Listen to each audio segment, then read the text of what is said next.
Saudara, masih bersama saya Muhammad Rizky dalam Kompas Aceh.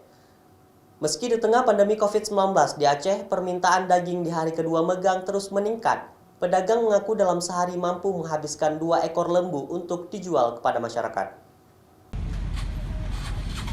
Harga daging di Pasar Kaget Berawe, Banda Aceh pada hari kedua megang terus bervariasi dari harga Rp150.000 per kilogramnya untuk kualitas sedang hingga Rp170.000 per kilogramnya untuk kualitas bagus.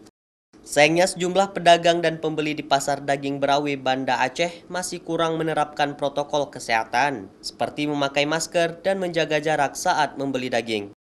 Meskipun harga daging di Banda Aceh pada megang tahun ini relatif turun dibandingkan dengan tahun sebelumnya, namun permintaan daging di tengah masyarakat terus meningkat. Harga kami jual 15. 15 kan?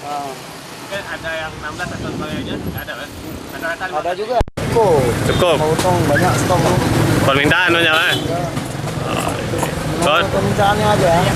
Membeli daging di hari megang atau 2 hari menjelang Lebaran baik Idul Fitri maupun Idul Adha sudah menjadi kebiasaan atau tradisi bagi masyarakat di Aceh.